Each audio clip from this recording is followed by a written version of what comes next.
नमस्कार दोस्तों। भारत की सबसे पवित्र नदियों के संगम तट पर बसा प्रयागराज शहर यूं तो कई मायनों में प्रसिद्ध है, पर इसकी सबसे खास बात यहाँ के घाट हैं। शाम के समय पर इन घाटों पर अच्छी खासी रौनक देखने को मिलती है। प्रयागराज का असली समय कुंभ के दौरान होता है। उस समय ये शहर आस्था के रस से डूबा हुआ होता है। हर साल माघ के समय में इन घाटों के आसपास ही माघ मेले का आयोजन किया जाता है। दूर दूर से सैलानी और साधु संत यहाँ तीर्थराज प्रयाग के दर्शन करने आते हैं। आप कभी भी इन घाटों पर जाकर सुकून पा सकते हैं। आज की इस वीडियो में हम आपको प्रयागराज में बने 5 खूबसूरत घाटों के बारे में बताएंगे, साथ ही बताएंगे उनसे जुड़ी दिलचस्प कहानियाँ। सबसे पहला है सरस्वती घाट। माँ सरस्वती के नाम पर रखा गया ये घाट प्रयागराज के फेमस टूरिस्ट पॉइंट में से एक है। शाम के समय यहाँ अक्सर लोगों की भीड़ देखने को मिलती है। सरस्वती घाट यमुना नदी के किनारे बनाया गया है। इसके पास ही भगवान शिव का मनकामेश्वर मंदिर बना हुआ है, जहाँ सावन के मौके पर भारी भीड़ देखने को मिलती है। अगर आप चाहें तो इस घाट के आसपास के इलाकों में नाव की मदद से घूम सकते हैं और बोटिंग का लुत्फ उठा सकते हैं। पास ही अकबर का किला स्थित है, जिसकी रोशनी शाम के समय नदी पर पड़ती है, जिसके बाद घाट और भी खूबसूरत लगने लगता है। दूसरा है अरैल घाट। नैनी इलाके में स्थित ये घाट हाल ही नए तरीके से बनाया गया है। गंगा किनारे बने इस घाट पर शाम को कपल्स और बैचलर्स की काफ़ी भीड़ देखने को मिलती है। इसके पास ही भगवान शिव का सोमेश्वर महादेव मंदिर भी स्थित है, जहां शाम के समय में लोग दर्शन करने आते हैं। कुंभ मेले के दौरान लोग इस घाट पर गंगा नदी में स्नान करने के लिए जाते हैं। घाट के किनारे बनी सीढ़ियों पर आप आराम से बैठकर मौसम का मज़ा उठा सकते हैं। अगला है संगम घाट। प्रयागराज के सबसे प्रसिद्ध संगम घाट पर जाकर स्नान करना हर हिंदू धर्म के व्यक्ति का सपना होता है, क्योंकि धरती की 3 सबसे पवित्र नदियों का मेल प्रयागराज के इस घाट पर होता है। कहा जाता है कि इस घाट पर स्नान करके इंसान सभी पापों से मुक्त हो जाता है और उसे सीधा मोक्ष मिलता है। इस घाट के आसपास ही हर 12 साल पर महाकुंभ और हर 6 साल पर अर्धकुंभ का आयोजन किया जाता है। इस घाट पर सूर्योदय और सूर्यास्त का खूबसूरत नज़ारा देखने को मिलता है। हमारी लिस्ट में अगला है बलुआ घाट। बलुआ घाट मुट्ठीगंज के पास यमुना नदी के किनारे स्थित है। इस घाट का नाम बलुआ घाट इस कारण पड़ा क्योंकि इस जगह पर बेहतर तरह की बालू पाई जाती है। इस घाट को 1899 में बनवाया गया था, जिसे लाला मनोहर दास की याद में बनवाया गया था। यहाँ से थोड़ी ही दूर पर बलुआ ब्रिज बना हुआ है। आप वहाँ भी जाकर अपनी शाम बिता सकते हैं। अगला है बरगद घाट। यमुना नदी के किनारे बना बरगद घाट शांत जगहों में से एक है। यहाँ और घाटों की तरह भीड़ देखने को नहीं मिलती है। इस कारण ये अकेले बैठने वालों के लिए सबसे सही जगहों में से एक है।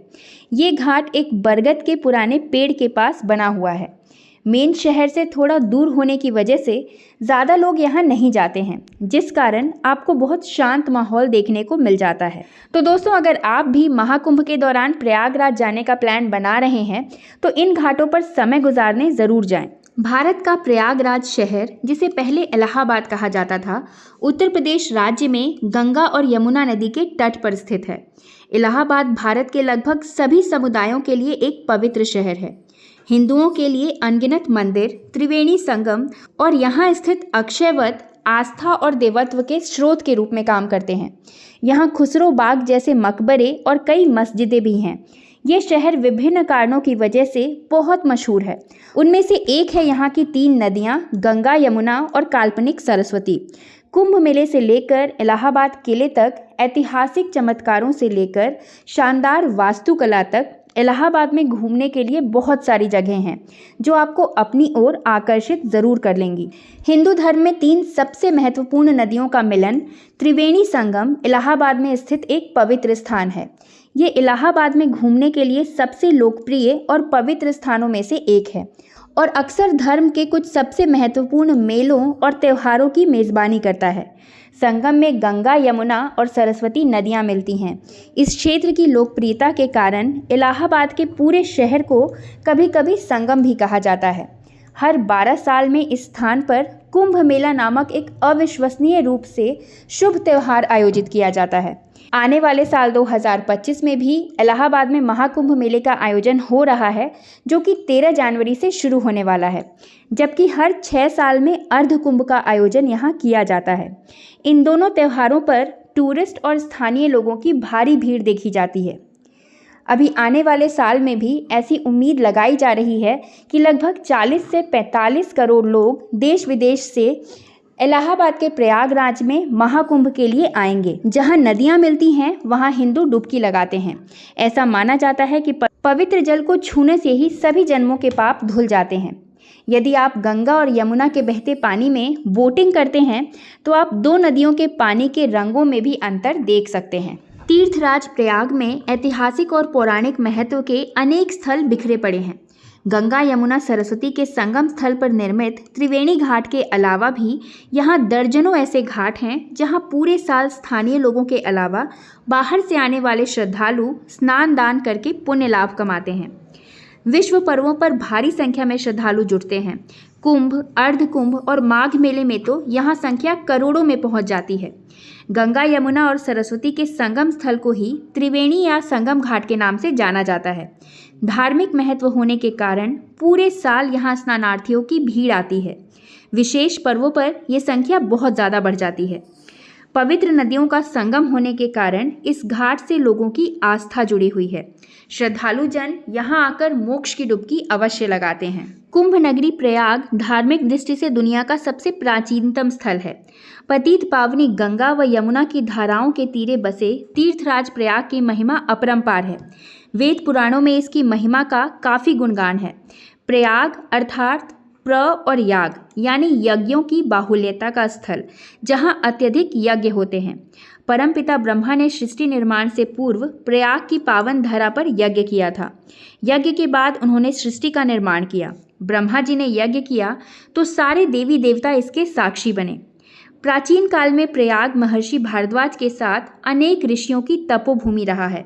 मानव तो दूर, यह पावन भूमि देवताओं को भी अपनी ओर आकर्षित करती रही है।